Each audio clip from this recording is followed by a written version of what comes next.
नमस्कार मित्रांनो, कसे आहात? मजेत आहात ना? येस, मी सुद्धा एकदम मजेत आहे, एकदम फिट आहे, एकदम छान आहे. आणि तुम्ही ज्या प्रकारे आपल्या व्हिडिओजला, आपल्या सेशन्सला ज्या प्रकारे तुम्ही रिस्पॉन्स देत आहात दोस्तांनो, आणि तर त्यामुळे मी आणखी एनर्जेटिक झालोय. Okay, yes. चला, आणि ह्याच एनर्जीला पुढे कंटिन्यू करून दोस्तांनो, आपण एक छानसा परत एकदा टॉपिक घेऊया, एक्झाम ओरिएंटेड टॉपिक घेऊया.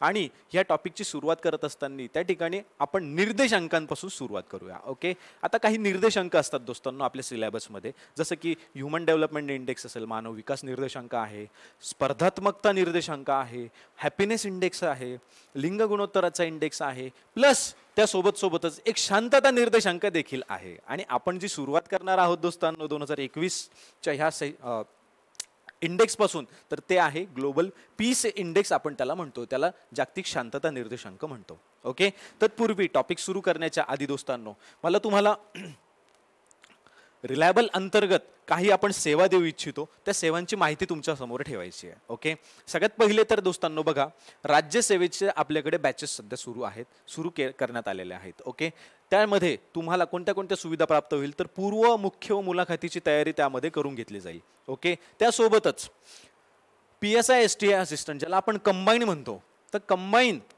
ही जर बॅच तुम्ही जॉईन केली दोस्तांनो, तर यामध्ये आपण त्या ठिकाणी पूर्व मुख्य मुलाखतीची तयारी सुद्धा विद्यार्थी मित्रांकडून करून घेतो. आणि ह्या दोन बॅचेसला, तिसरी बॅच, ह्या दोन बॅचेसला कंबाईन करून आपण संपूर्णपणे एक ऑनलाईन बॅचेस सुरू करण्यात केली आहे. ओके, त्यामध्ये विद्यार्थी मित्राला MPSC किंवा PSI STI असिस्टंट पूर्व मुख्य व मुलाखत, तर ह्याची तयारी कम्प्लिटली ऑनलाईन पद्धतीने त्याच्याकडनं करून घेतली जाईल.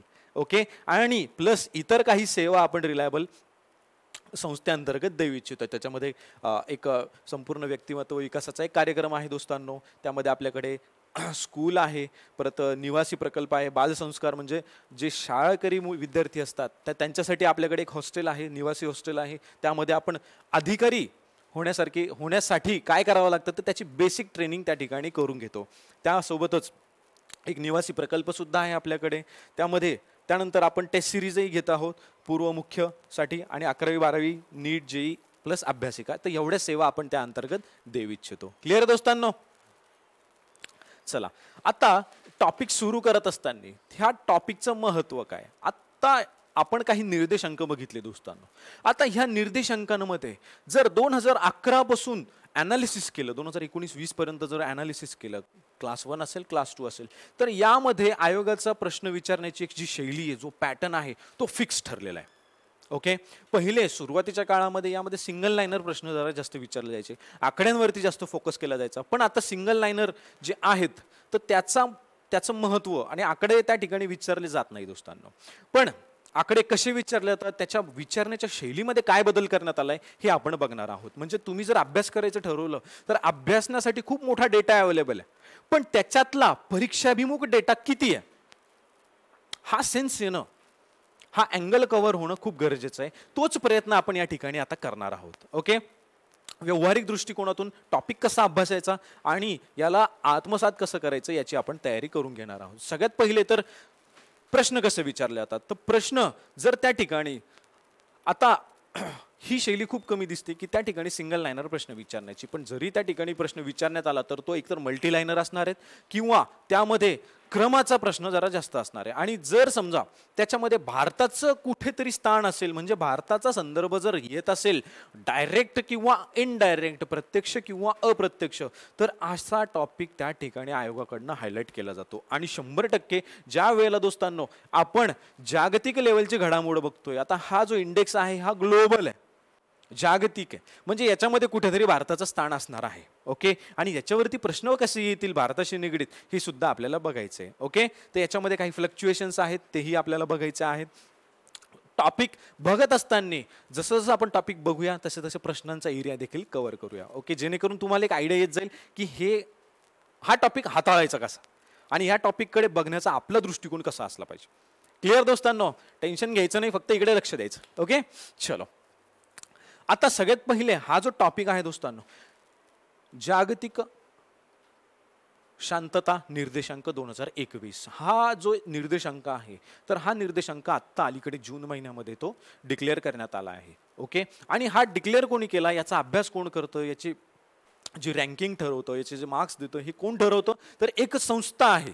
ही संस्था ऑस्ट्रेलियामधली एक संस्था आहे, जिला म्हटलं जातं institute for economics and peace नावाची एक संस्था आहे. हा त्याचा संदर्भ आपल्याला दिसतोय.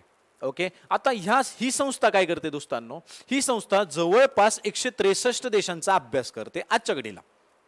ओके, 163 देशांचा अभ्यास करते आणि त्यामध्ये ते हे चेक करतात की या देशाचा क्रमांक किंवा या देशामध्ये शांततेशी निगडीत असणारी पातळी किती आहे.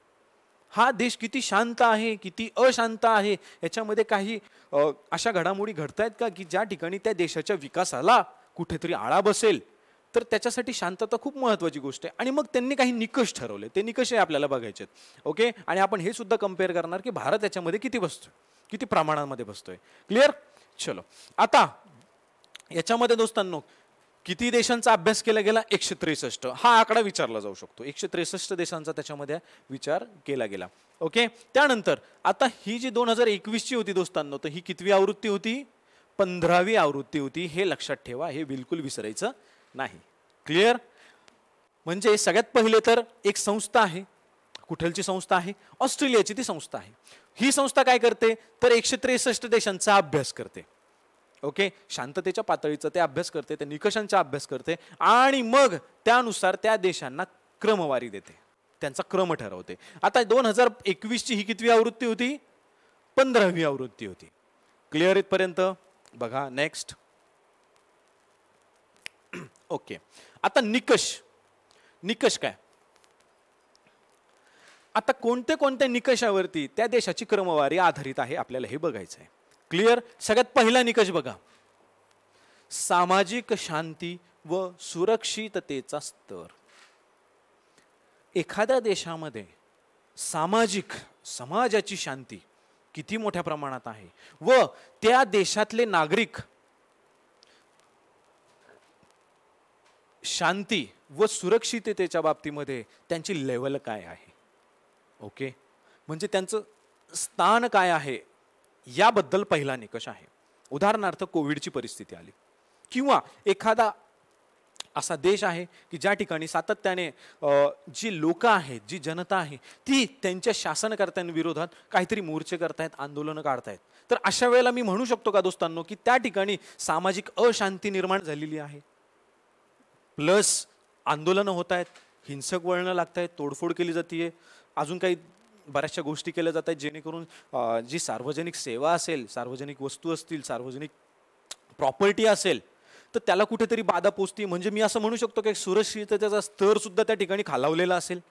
लक्षात येत आहे दोस्तांनो हा निकष कसा ठरवण्यात आलाय? एक्झॅक्टली कळाला इथपर्यंत? हा झाला पहिला निकष. त्यानंतर देशांतर्गत आणि आंतरराष्ट्रीय संघर्षाची श्रेणी. याच्यामध्ये सुद्धा आंदोलनं आली, हिंसक आंदोलन आली, मोठ्या प्रमाणावरती आंदोलन आली. म्हणजे देशांतर्गत संघर्ष किती मोठा चाललाय. उदाहरणार्थ आपण अलीकडे आपल्या भारताबद्दल जर बोलायचं झालं तर दिल्लीमध्ये शेतकरी आंदोलन होत आहेत, मोठ्या प्रमाणात होत आहेत. पश्चिम बंगालमध्ये कुठे जाळपोळ केली जाते, कुठे मारपीट केली जाते, कुठे सरकारी प्रॉपर्टी मोठ्या प्रमाणात तिची नासधूस केली जाते.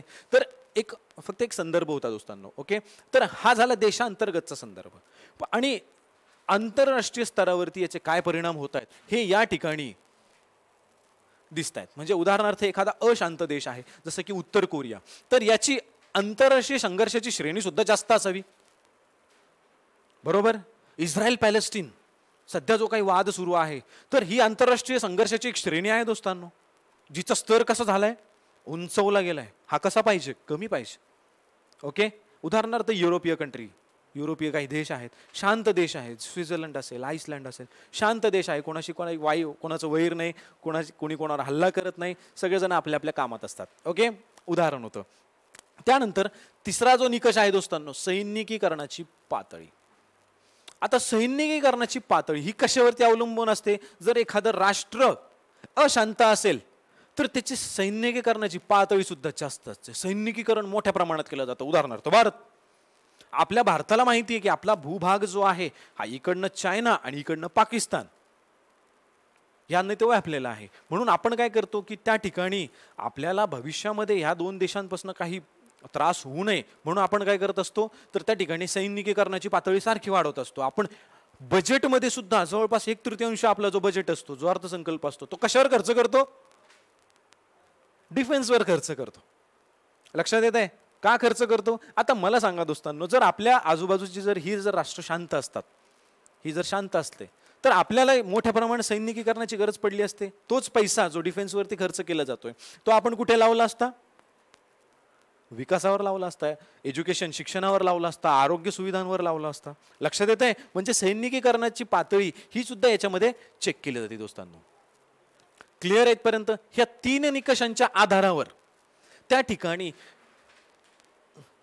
ही जी संस्था आहे, ही संस्था काय करते, तर ही संस्था त्या देशांची क्रमवारी ठरवते, त्यांना मार्क देते, क्रमवारी ठरवते. आता ह्या कंडिशनमध्ये दोस्तांनो त्या ठिकाणी ना आपल्या सिलेबसनुसार, आपल्या परीक्षेच्या दृष्टिकोनानुसार आपल्याला मार्क इम्पॉर्टंट नाही आहेत. आपल्याला इम्पॉर्टंट काय की क्रमवारी इम्पॉर्टंट आहे, ती आकडेवारी विचारली जाते.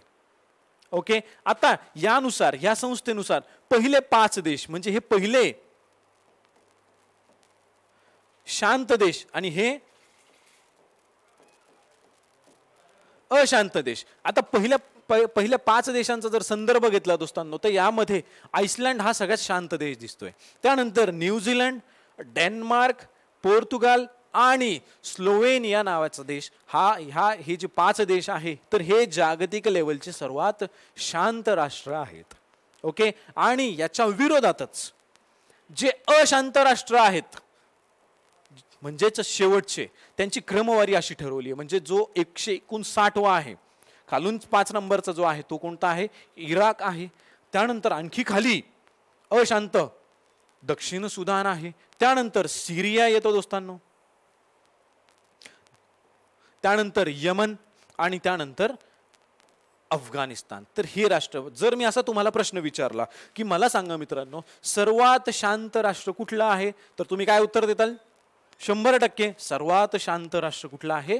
आइसलँड आहे. आणि सर्वात अशांत राष्ट्र कुठलं आहे? अफगाणिस्तान आहे. क्लिअर? आता विचारताना त्या ठिकाणी क्रमवारी विचारली जाते. चढत्या क्रमाने लावा, उतरत्या क्रमाने लावा, असा तो संदर्भ विचारला जातो. त्यामुळे आता हे जे चित्र आहे दोस्तांनो, तर यामध्ये तुम्ही कसा अभ्यास करणार?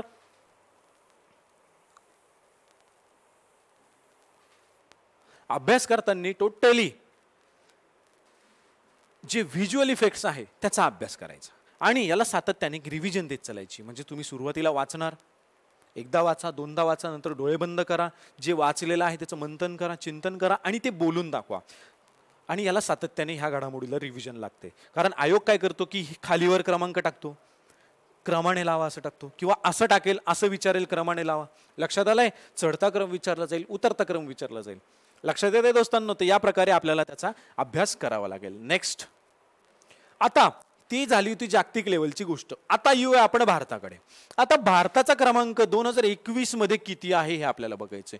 तो आहे 135वा. म्हणजे 163 देशांपैकी आपण कितवे आहोत? 135वे. म्हणजे त्या तुलनात्मक जर अभ्यास केला तर भारत हा इंडेक्स नुसार बऱ्यापैकी अशांत देश आहे बरं मित्रांनो. येस, आकडेवारी सांगते, क्रमांक सांगतोय.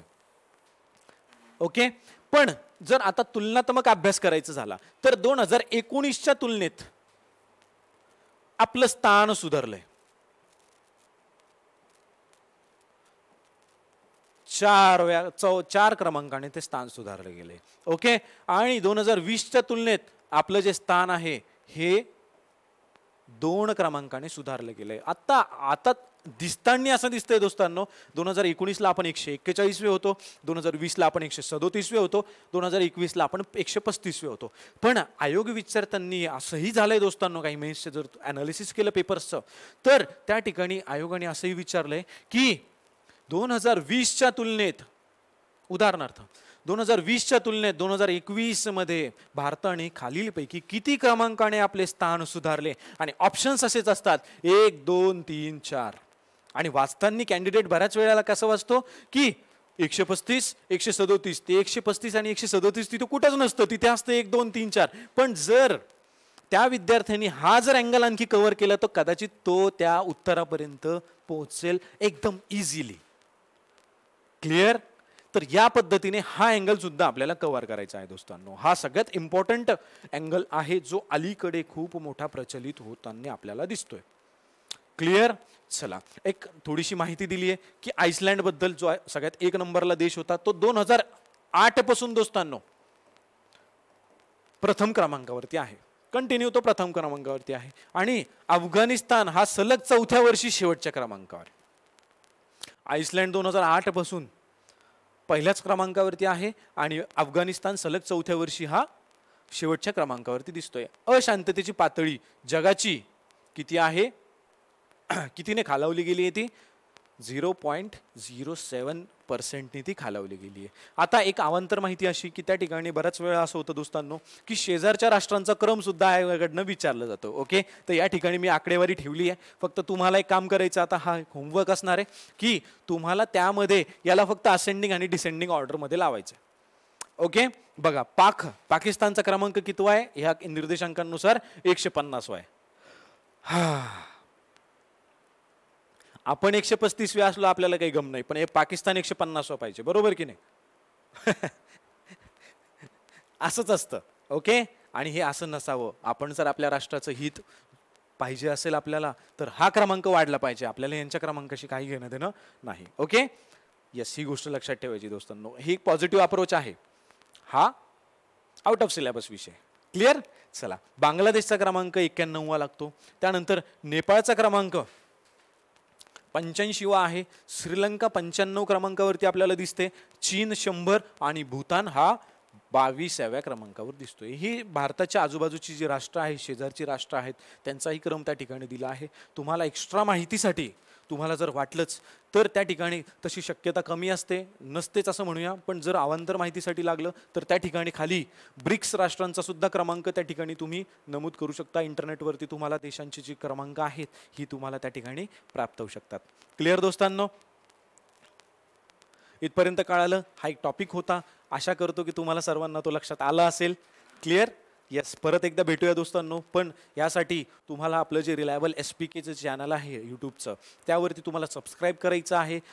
तुम्हाला तो व्हिडिओ कसा वाटला, काय वाटलं त्याबद्दल तेही तुम्ही तिथे जर शेअर केलं तर तेही मी वाचत असतो. तुम्हाला जर काही सजेशन्स द्यायचे असतील तर तेही तुम्ही देऊ शकता. आपण आणखी ह्या सेशन्समध्ये इम्प्रूव्हमेंट करूया.